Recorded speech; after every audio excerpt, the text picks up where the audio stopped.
Well, we're here for the Finance Committee meeting, annual from our auditors, Mitchell and Company. Basically, just going to turn it over to Jeff Mitchell and tell him what good news he can give us. Okay. So you have two documents. You have the presentation document, and then you have the actual book report. But we're going to stick with the presentation. I'll just kind of run through this. I know that probably a lot of this information you know, but so we're just going to sort of hit highlights. So just as a point of information, we start the audit in May. We do some planning. We meet with BJ. We find out what's going on during the year. We get updated on projects and things that are going on. So that starts in May. And then in July, we do confirmation work. So we send confirmations out to confirm your banking account balances, the amounts of money that people owe you, utility billings and water billings and those things. And we do that in July, right after the June books are closed and the June billing goes out. So we do that in July. Then we come back in August and we do our detail work where we do a lot of attesting to the financial records and financial information. And then we do the report and sort of conclude in the end of September, 1st of October timeframe. So just to give you an idea, it's quite a process, and the town of Front Royal has had quite a few little projects going on the past couple of years. So we're very aware of that, and we stay attuned to BJ and the finance department through that process. So we're aware of what's going on in the town. But the books and records were in good order. We were provided all the financial information and data we asked for. There were no issues there. We got complete cooperation from Finance Committee and the staff there. So I have to comment on that. That's always important. If there was an issue that we felt that we needed to communicate with town council, I would immediately communicate Gene to you. I have your contact information. As much as we enjoy BJ and Joe, we don't work for them. We work for the town council. But there were no issues like that, so don't misunderstand. So we're going to kind of just run through the presentation, and on page 2, this has the sort of highlighted financial information, sort of high level, and we're right on page 2. That sounds good. I'll just roll right here. So we give you the 5-year sort of look through June of 14, 15, 16, 17, and June of 18. So keep in mind you have two primary funds. You have the governmental funds, which is in the first column, your proprietary fund, which is your electric, water, sewer, refuge fund in the second column, and then you have your total. And then we gave you comparison totals for the previous 4 years. So you can look and see, you can see the total assets are $205 million. You can look at cash and cash investments, $45 million in total, and the town has really 4 sort of groups of assets. They have investment in Virginia, the local government investment pool, which they have money in there. They have U.S. government funds where they invest in U.S. Treasury bonds and notes. They also have a bunch of local bank CDs, where you have CDs in a lot of local banks. And then your main checking account is at, and investment account is at Union Bank. So those are the 4 basic areas. I'm going to burden you for a minute and have you flip to page 108 in the report. And I'm not going to make you look at too many, but 108 gives you a little bit more of an outline of the specific assets. Cash assets. So 108, you can see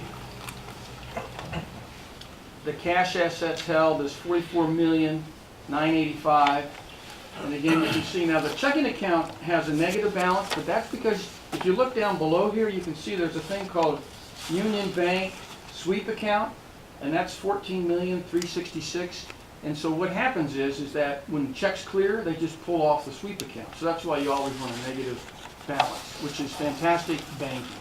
In other words, you have outstanding checks that haven't cleared the bank yet, and so that's why it's negative. As soon as they're presented to the bank for payment, they pull money out of the sweep account and then clear the check. So just comment on that. That's why you have a negative checking account. That's fantastic banking cash flow analysis. So you can look down there, you see your certificates of deposit, 2.7. Wells Fargo government money market account, you can see that, 2.5. The LGIP, the Virginia local governments, the 3 million. Then the sweep account, which is tied to your banking account, is 14 million. And then you have a union investment account of 1.5 million in government money market. And then you have lastly your fixed income of 21 million, which again is in U.S. government treasuries, notes, and things like that. Okay, so that's your total cash account balances. Do we have one extra one here? I think there's 2 million I knew this pretty well, and I can bring it on in mine. the presentation. I've got notes on mine. I got notes on mine already too. I'll go make this. Have your iPhone, Kenny? I can email it to you real quick, or Oh. that's probably not on email, is it? But, yeah, Is that what you I just can, emailed? yes. Oh, I okay. did. So we're actually looking at this, but we'll put you on. Sorry, Okay. Mike, we're Yeah. looking for the right. All right, so that's your cash. That's the 45 million and where it is. I know you all have a finance committee that looks at that and looks at the various specific investments that you have in there. But it's again, state of Virginia has a pretty strict regiment of what you can invest in. It's primarily U.S. Treasury notes and bonds and things like that. But state of Virginia has a very strict state law that you adhere to. So there's no really risk of principal, if you will, in any of those cash investments.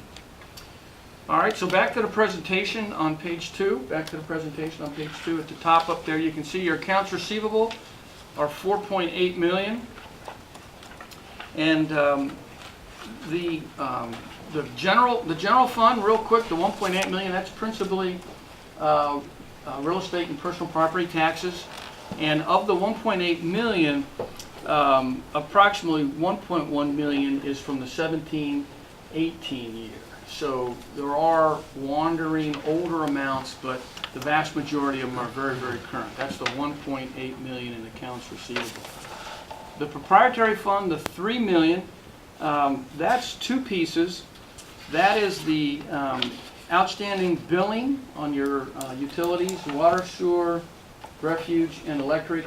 And then it's an estimated amount of service rendered that hasn't been billed yet. So just keep that in mind. I have a worksheet I just want to show you really quick. Go and look at that. There's two, Reggie.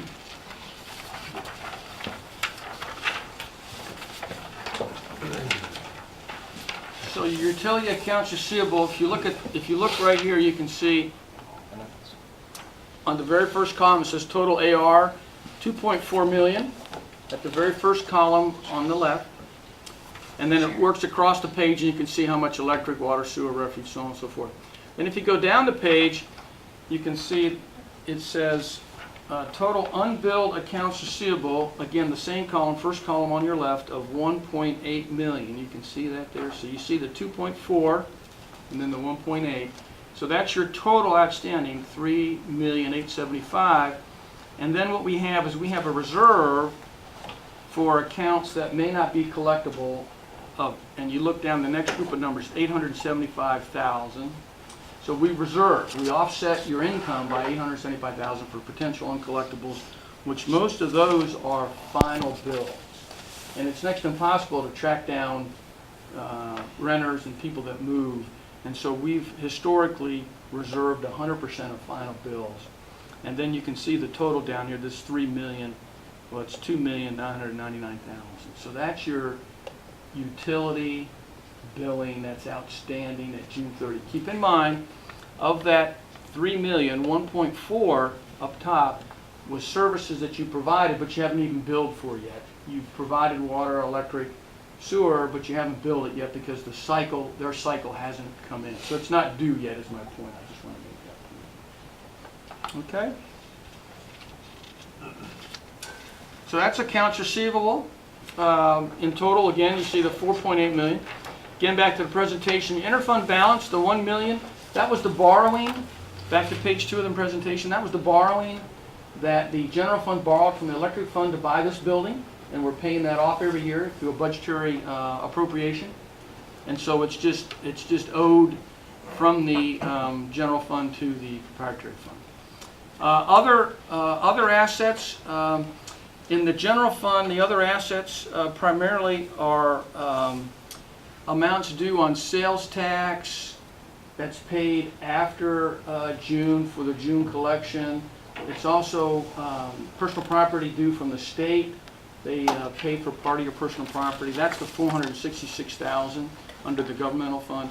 Under the proprietary fund, the 1.6 other assets, that's primarily inventory. And it's primarily inventory in the electric fund. The electric fund inventory is like $1 million, and then the water and sewer is approximately $500,000. So that's the $1.6 million is just inventory. And again, electric fund's got poles, copper wire, transformers. They've got a lot of stuff over there. And then again, the water and sewer operations have pipe as well and other fixtures and things. So fixed assets, you can see the total is $151 million. And I'm going to burden you for a minute just to show you the order of magnitude. Your general fixed assets are $144 million, and then we take systematic write-off depreciation. And so I just want to show you order of magnitude. You can look all the way over to the right, and it has $144,699,000. You can look back up the page, and you can see the different buckets: land, building, vehicle, equipment. And then the next group of numbers over on the right is what we call systematic write-off depreciation. And then we show the net down here at the bottom. You can see the $541 million. I'm sorry, $54,613,000. $54 million. So your total investment in property infrastructure is $144 million, and we've taken depreciation, systematic write-off of $90 million, and we have net $54 million. And that's your general fund fixed assets. Is that what's been depreciated year to date, or is that a projection of depreciation? That's year to date. Or It's the life of what's already been there? Right. That's through June 30, 18. So the total you purchased or bought is $144 million. We've systematic write-off year to date, $90 million comes down to $54 million. Couple large projects, and again, I'm going to burden you just for a minute. Leeches Run Parkway, which the total came in at $14 million, and that was a cost. There's two there. That was a cost sharing, and so that was a large project. You can see the Leech Run Parkway was $14 million. The county and VDOT basically split that.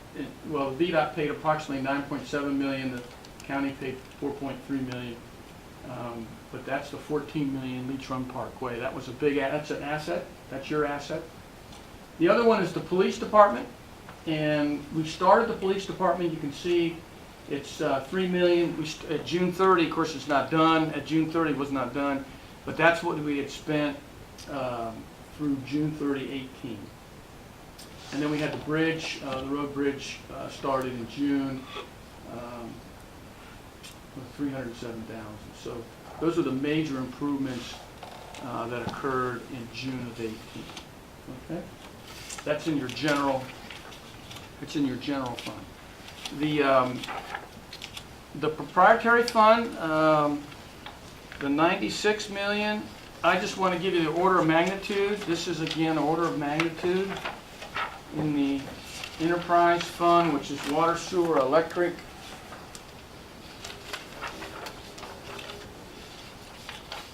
You can see that your total that you've spent is $148 million. That's all the way over to the right. Again, we've taken systematic write-off depreciation of $51 million. And so we have a net of this $96 million. Okay? Again, order of magnitude, you can see the different buckets of assets. The biggest one over the past year was the wastewater treatment plant. And that came in at $48 million. And that's been added to this. That's part of this. So I just wanted to show you the detail of the wastewater treatment plant.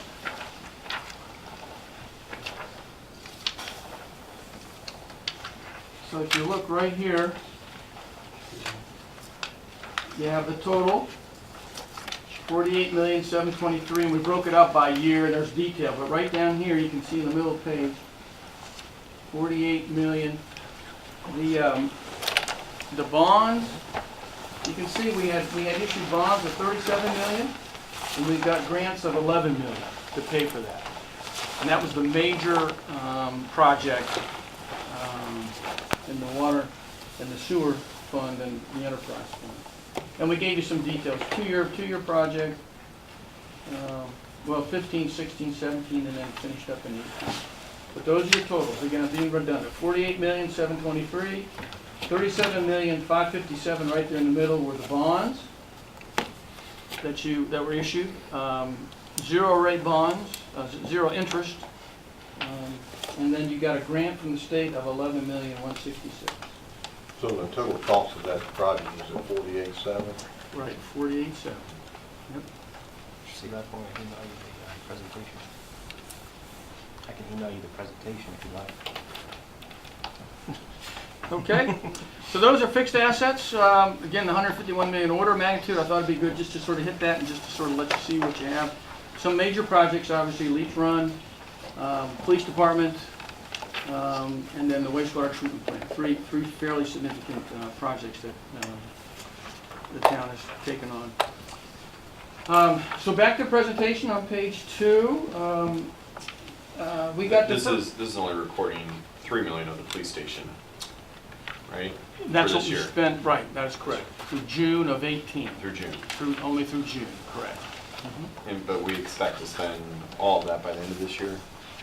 All the Maybe 10 not. plus- Maybe not, I think it may stretch into like February, March, but project completion. Okay, but that's right, that's what we spent fiscal year June of 18, approximately 3 million.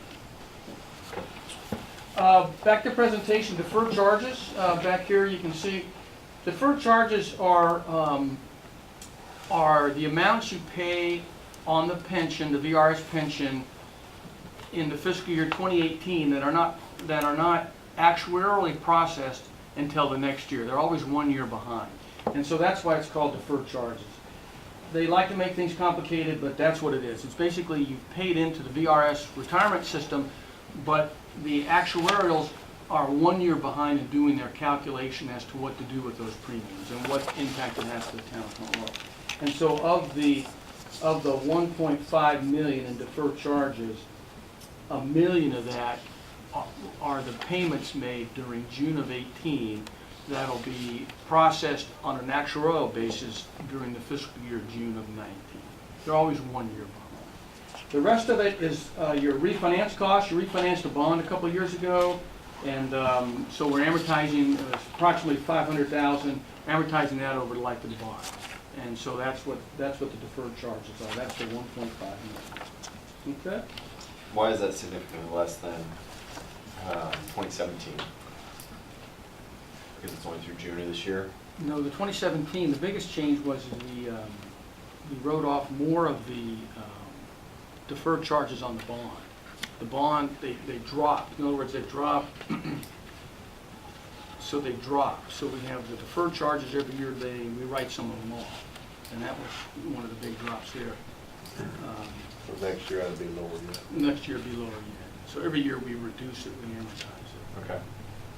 That's what we do. Okay. Accounts payable are fairly routine. The big drop was we had less in the wastewater treatment plant this year because it had concluded. Last year, June of 17, we had a lot of bills that we had accrued, we just hadn't paid yet at June 3rd. We were in the midst of completing the construction. So you can see the big drop in accounts payable, but everything's routine, customary, no issues in terms of accounts payable. Accrued expenses, the big thing in accrued expenses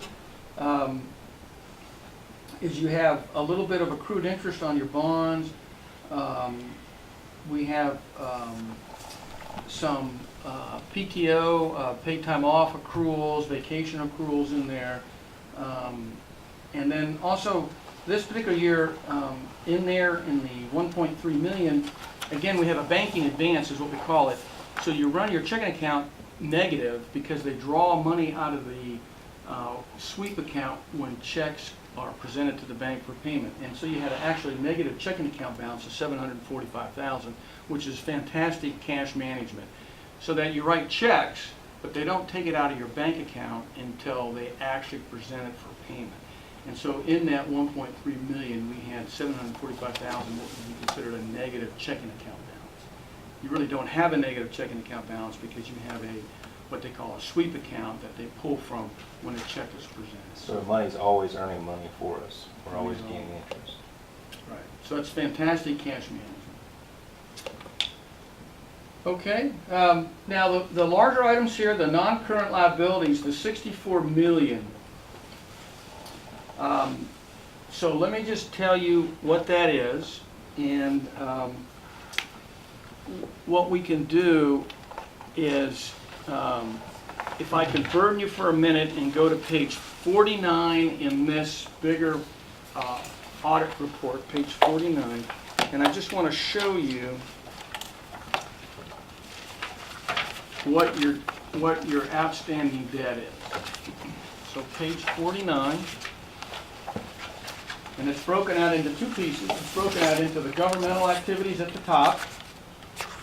And you can see under the June 30, 18 column, you can see some totals there. And then the proprietary fund, or your electric, water, sewer, refuge, then is what they call business type activities is below that. And you can see the total. So if you look through the June 30, 18, your total long-term debt in your general fund is 12 million. Big picture, it's 12 million. Look under the business type, you can see it's 51 million. Okay? Now, Question. Now, are all of these going back to June the 30th, 2010? correct, Nothing forward past that? correct. Okay. So, big picture for a minute, just to so you see, you can see that your general obligation bonds under the business type are 46 million. That's your bonds. You've issued bonds. Keep in mind that you've got 36 million of that 46. 36 of the 46 is the wastewater treatment plant. 36 of the 46 is the wastewater treatment plant, which has a zero rate. It's 0 million. You also can see you've got VRS, or the unfunded pension liability, and this has been a source of real frustration with the town. You can see under the business type activities is 2.2 million, right there at the bottom, 2.2. And then the general fund is 4.3. So the unfunded liability with the Virginia retirement system, which you guys have made all the payments they've asked you to make, there's never been an issue there, is 6.6 million. That's the unfunded piece of the Virginia retirement system, and that is established by actuaries. They do an elaborate study, an actuarial evaluation, and we get the report every year, but that's the number, 6.6 million. And I like to just show you the sheet because it's shocking to me. You have assets of 31 million, and you have an obligation of 37 million, and I've rounded, but this comes right from the Virginia retirement system. So this is horribly frustrating because you all have paid everything you're supposed to pay in, but yet you have this unfunded liability. Give that one to Bill. Not the one you're getting ready to pass. Yeah, we up. know. Yeah, there you go. Thank you. You got one more here. So you can see if you look on that sheet, you can see under the assets it says 31 million. It says net fiduciary net position 31 million. That's the second column. And then you can see the first column says total pension liability 37 million. So that's the unfunded piece. In other words, you have assets in the kitty of 31 million, you have an obligation of 37. And again, it's all established by actuarial calculations. So we're off by 6.6 million. 6.6 million. Yeah. So the only issue there is, again, the town's ongoing. The only issue there is at some point you're going to have to budget to fund in more money into that at some point. That'll what the effect of that is. That 6.6 million, if the town were to go out of business tomorrow and shut the doors, that would need to be paid. But obviously that's not going to happen. So it's not like you got to write a check tomorrow. But in theory, that's the unfunded obligation. The 31,271,000 there, when you and then the 37, we're that far behind. Now, does that, when you look at that 31 million, is that actually money that we will take in and pay back to VRS in this year, or So- next year? So the 31 million is actual money sitting at the VRS. Yeah, okay. And that's money you put into the system, and it's the earnings. That's what happened. Now, when we say that, that's money we put into it, but we should have put in the 37, theoretically.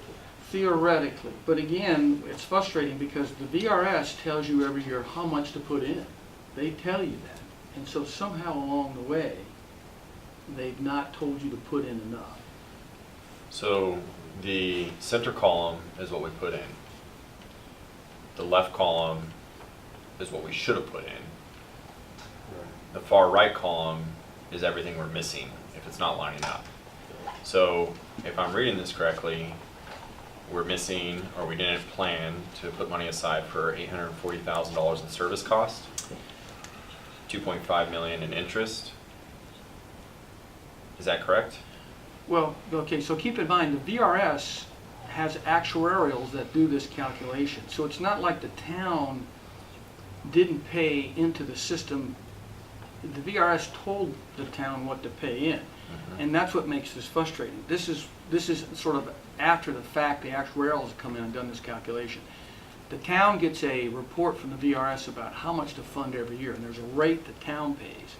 And so the town doesn't really determine the payment every year. It's based on what they get back and has reported to the town from the Virginia retirement system. But we have to book the liability. We don't have to necessarily fund it entirely, but we have to book the liability. How would we, maybe this is where I'm getting hung up, how are we all of a sudden, for instance, seeing 2.5 million in interest charge as part of the reconciliation process? Like, how does that just come out of the blue and hit you? Well, Yes, so We haven't funded completely for a number of years. Not many localities fully fund the OPEB. So, I mean, moving forward, and then fiscal year 18, correct, we had to fully fund, or we had to book the full obligation, correct?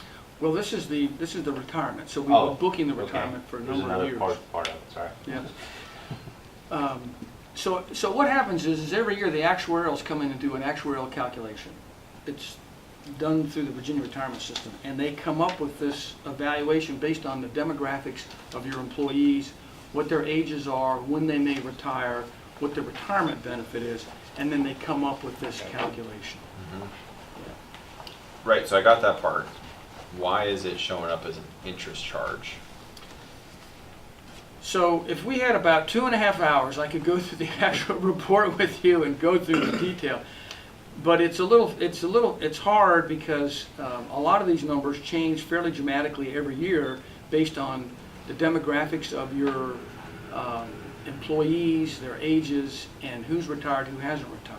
And so it's an actuarial calculation. It's nothing that Like a moving target. moving target. I understand that. So then, what you're saying then is, maybe this is why I feel like I'm not following it. This is everything we paid in so far. These are new charges that I'm seeing right here. And there's nothing next to that that says we paid into anything related to that. Sorry, I know I'm overly simplifying that, I get that, but that's kind of how I'm following these columns. So is that not the case? So when the actuarials do their actuarial report, what they do is they have to project out what earnings are going to be over the next 20 years. Got it? And so what happens is there's a difference between their projection last year and how they projected 20 years and their projection this year and how they went 20 years. And this happens every single year. So it's not like you didn't pay in a bucket, because what's happening is their actuarial calculations change every year. So really, you can't focus on one of those lines and say the town didn't pay into that bucket, because again, what happens is their actuarial assumptions and rates of return change every year. And the other thing, the other thing to keep in mind is that you're back to page 49. the market had a very good year last year. So as a result, your unfunded liability went down from 8 million to 6.6 because there was a very good market and the value of your portfolio went up. So your unfunded piece actually went down, Okay. your unfunded piece. So if I could look at this just for a second. So if you look at the top, at the beginning of the year, July 1, 2017, the unfunded liability was actually 8.6 million last year, 8.6. Okay. And so then you had a good, you can see you can see what the changes are, but your liability went down to 6.6. And again, this is what the actuarials do every year. They go through these Well, calculations. the reason why I'm asking is because of the financial change of having to come up with money to kind of. He's got another slide that's gonna cover that.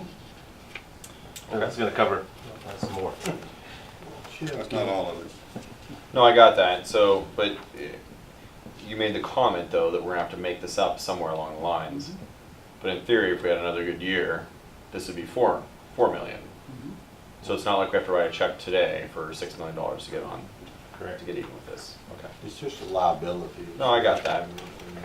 But going back to this, I remember years ago when went to several of these Virginia retirement things, and it's not related to us tonight, but I know that they told us that the state of Virginia does not do their own, what we've got to do here. They don't put any money into it. All that money is set aside. They say it's set aside, but they don't put money in like we do every year to cover their VRS. Because that's what they told us. They said that they can fund it through their big projects, whatever. But they force us to do it, but they themselves don't do it in regards to things that they're forcing us to do here. And we're $6.6 million behind.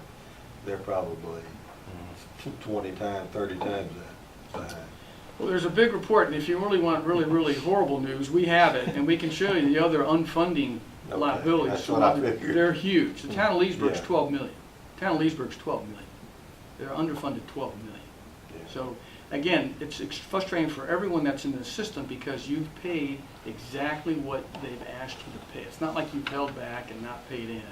That is not the Well, case. is it a possibility, and again, BJ may answer that, if we're $6 million in the red right now, and next year they'll come back and say, you gotta pay, instead of paying what are we paying now?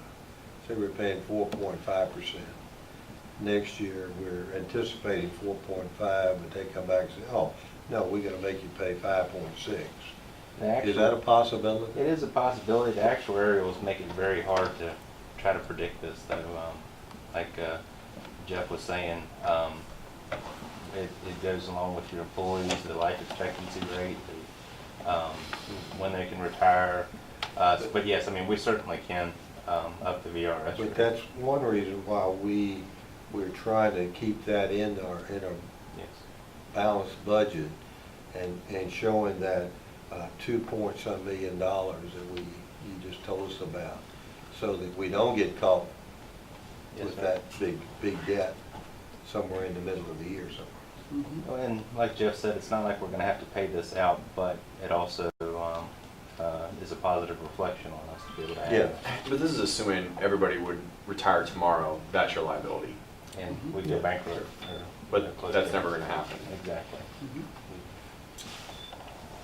All right, and we've been talking about this for years because we had to book it, I don't know, 3 or 4 years ago, we had to start booking this liability. Up until that point, we didn't have to. So going back to page 49, the next piece I want to talk about is the post-retirement benefits.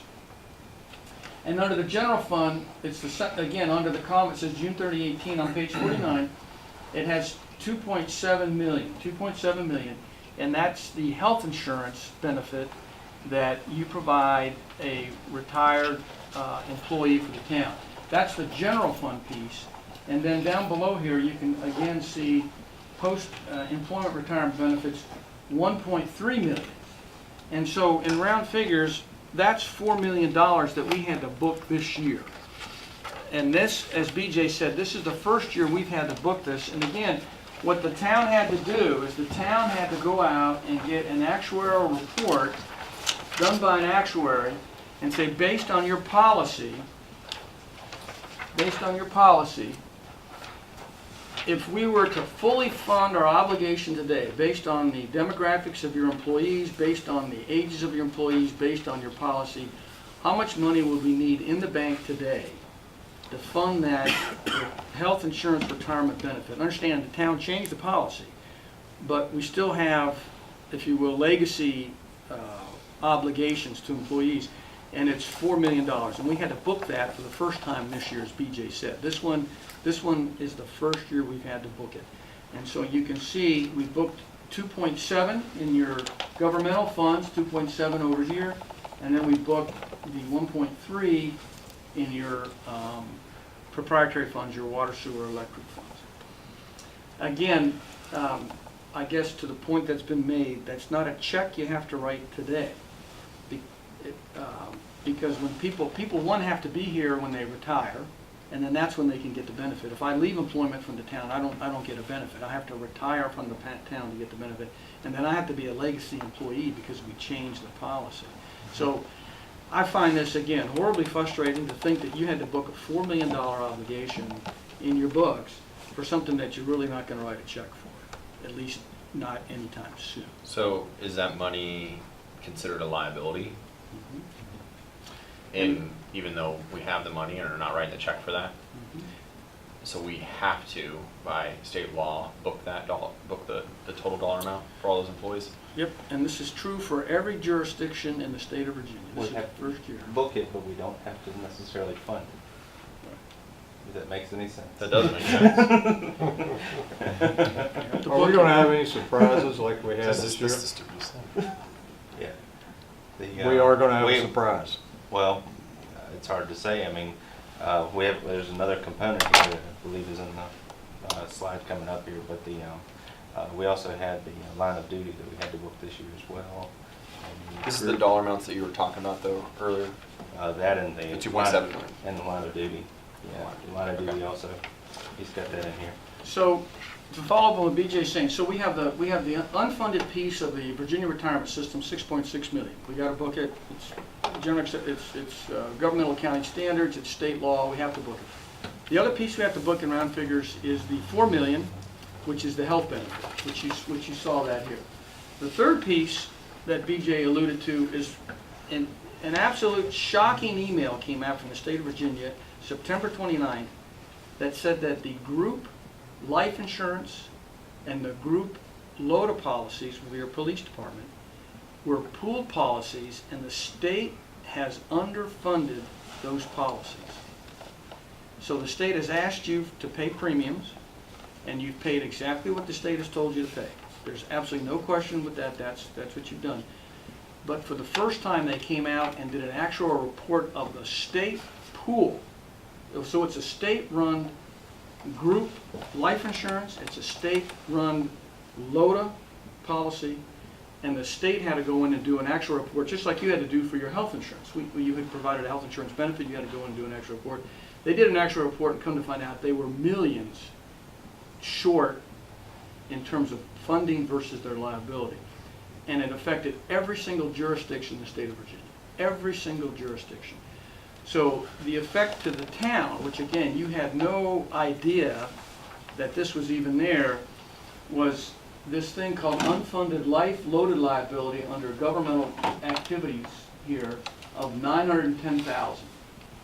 And this is the first year we've had to book that. And again, this is a state of Virginia run program, which we, the town of Front Royal, has made premium payments exactly what they've asked us to pay. So the state doesn't fund it, and then we end up picking up for it. Yep. That's a great way to pass on new taxes without taxing people. So you're in the pool, and it was a pooled plan. In other words, there weren't separate assets, it was a pool plan. Draw a distinction between that and the VRS. VRS, you have your own assets. It's not a pooled plan. You have your own assets, you have your own liability. That is not the case with this unfunded life and LOTA. It's a pool. Every single state employee, it's a pool plan for the LOTA and the life insurance. So we had to book the 910 this year for the first time. Now we're up to 11, So we got the 6.6, the 4, and the round figures then. middle. Maybe it's Yes. 11. Right. So that is our surprise for the coming year. Right, and again, as we've said, it's not like you gotta write a check. You don't have to write a check, but it's in theory, if everyone were to pass away and there was a claim, then your share of the underfunded would be 910,000. That's how that would work. But really, laying all jokes aside, that's to our benefit in a way. I know it hurts, but it's to our benefit in a lot of ways. Because if you had like talking about Leesburg, 12 million, or 20 million, or whatever it may be, we're in pretty good shape probably overall when it comes to the rest of the communities in general. No question. BJ has the detailed reports, and if you look down there, you'd be shocked at some of the Yeah. unfunded liabilities. Absolutely shocking. So with the health insurance for legacy employees that retire, does their health plan stay, does the liability for the health plan coverage that they had stay with the day they retired, or as we start changing our health insurance plan, does that reduce our liability for the employees who retired from here? Would reduce our liability. Does their plan change when our plan, when Yeah, the there's current plan changes when ours changes? changes, yes. But this is only a percentage of what we normally Correct. pay. Yes. We get X number, if you see it, say 25 years, I think you get what, 25%? Exactly, it's based on the number of years. What this is based on. Mhm. But not legacy employees. Yes, that is the legacy. Yeah. They were only After June- 25%? That's the max. It's the Again, max that's that the we max. have to put into this kitty to cover those people that have retired For the health insurance. for health insurance. In theory, the liability, as we move forward, should come down.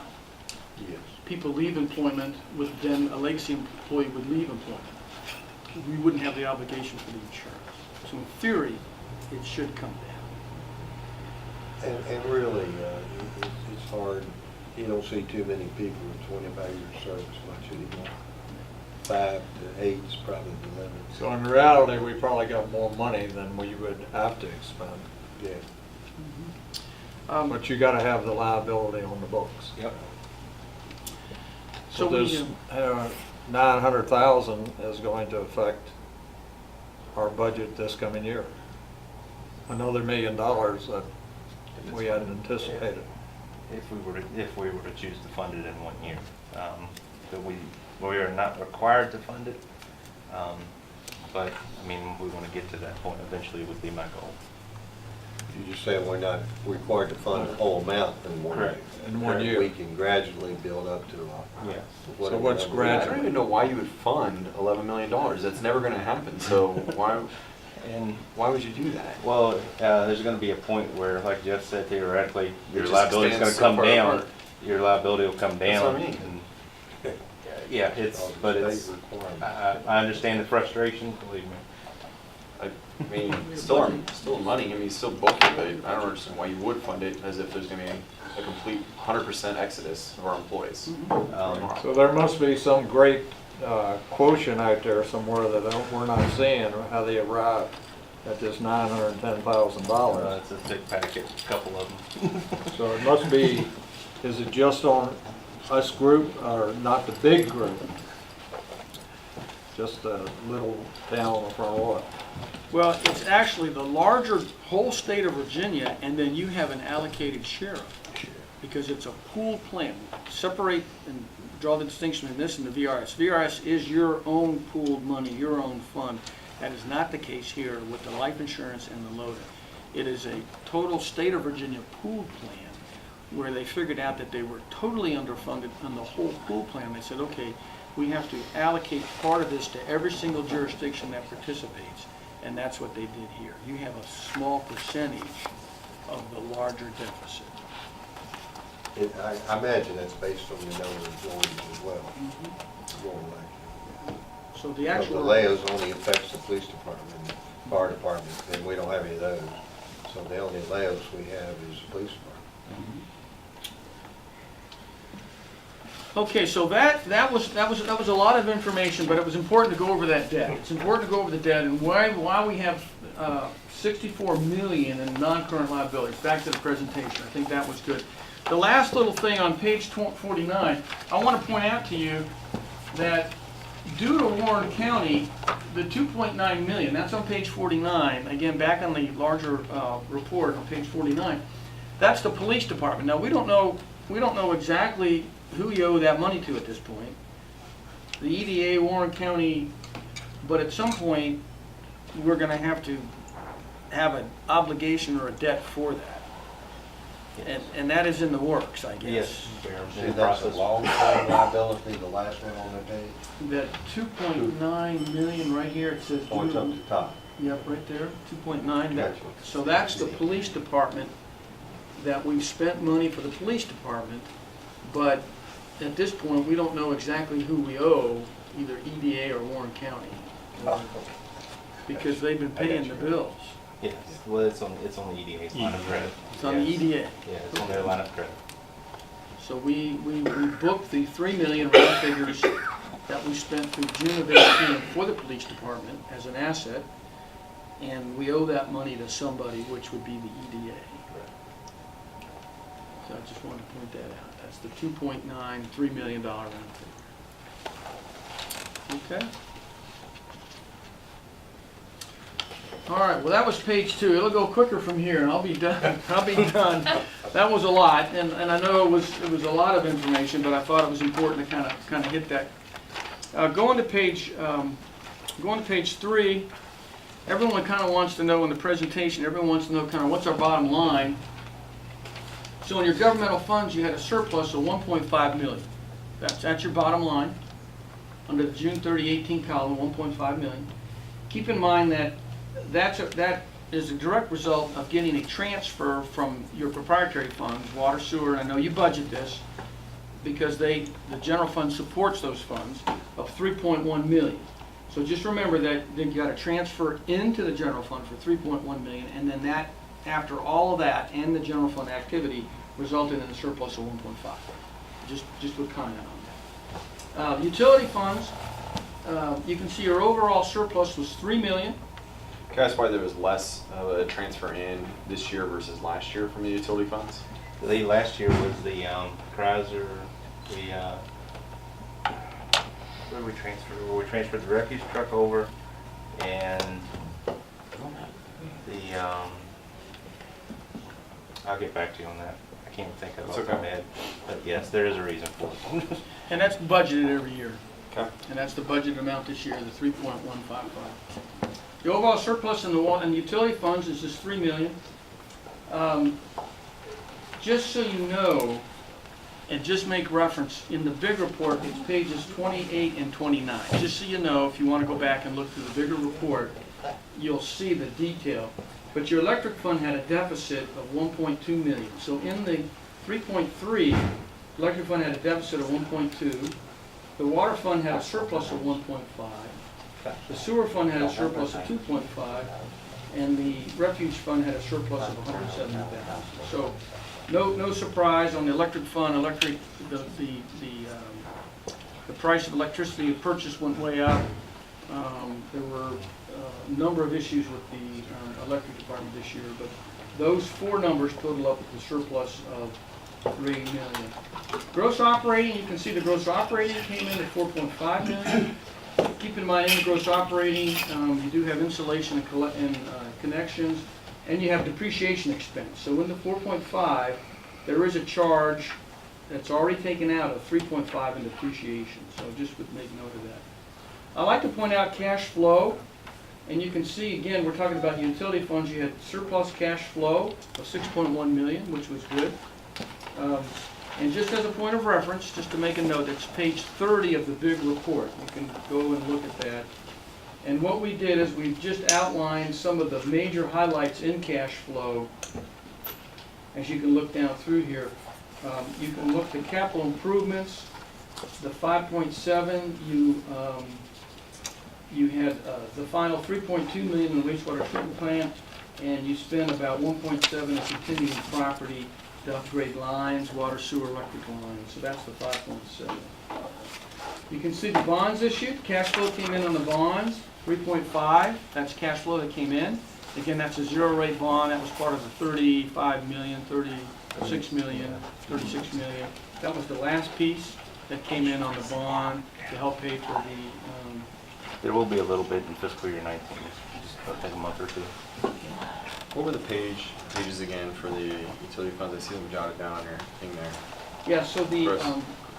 the operating is page 28 and 29, Okay. and then the cash flow is page 30. These are the highlights. Mr. Richards, what was actually on that page, on the net cash flow? You got a 6.1.41, and then you got capital improvements of 5,000,007. Is that minus, is that taken out of the 6.1 million?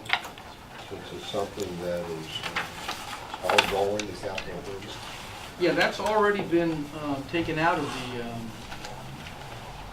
the, no, that's not. The 6.1 is operating, that's a good point. That is operating. That is not, that. So we're theoretically, we don't have 6.1 million after we remove all the actual capital improvements that we,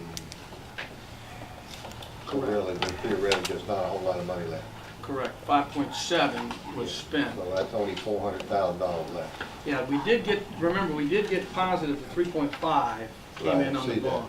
So that was cash flow that came in. I just want to make sure that we all realize that it says here operation 6.141,000.